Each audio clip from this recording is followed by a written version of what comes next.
gjithë herë është 3 herë ose 4 herë çmimi më i shtrejtë se sa çmimi që blet nga ne. I shkaktojnë humbje dhe shtetit qindra mijëra euro. Për 2 vite, kompania kishte vazhduar aktivitetin e saj pa ndonjë pengesë, ndërsa gjatë vitit 2025, menaxhmenti i Treqës kishte vendosur të shkëpos sërish Hidroline nga nën stacioni prej 35 kW-sh.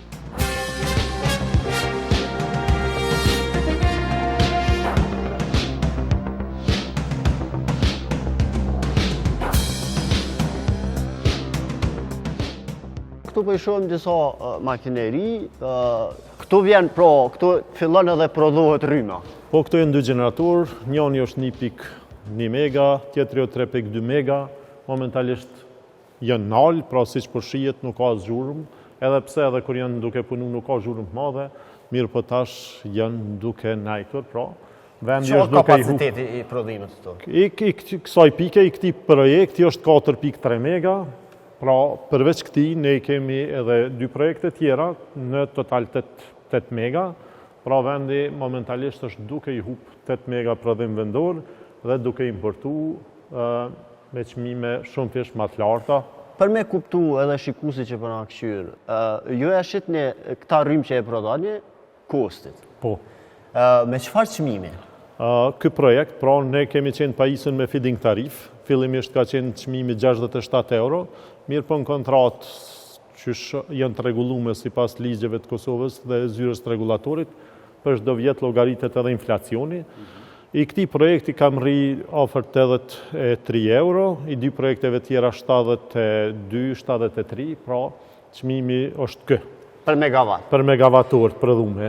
Aktualisht, sa jo e përcjellni sigurisht tregun e rrymës, 1 megawatt sa blehet në treg lirë nga? Po në treg të jashtëm ose në bursë të Hupeksit ose të Alpeksit, varësisht prej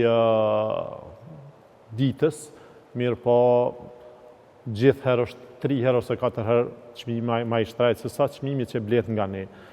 Po thoni që shteti po blen 4 herë, 3 herë, 4 herë më shtrejtë se sa të blen të këto. Paktën për megavatet tonë që na është desht me i prodhu këtu, është ka blen 3 herë ose 4 më shtrejtë, përveç tjera që paguajnë edhe trasën ose autostradën energjetike, pra përveç që na jemi në humbje, ose shteti, ose ne personat pa përgjegjshëm, i shkaktojnë humbje edhe kompanisë tonë, edhe kompanisë të cilën e menaxhojnë, i shkaktojnë humbje dhe shtetit qindra mijëra euro.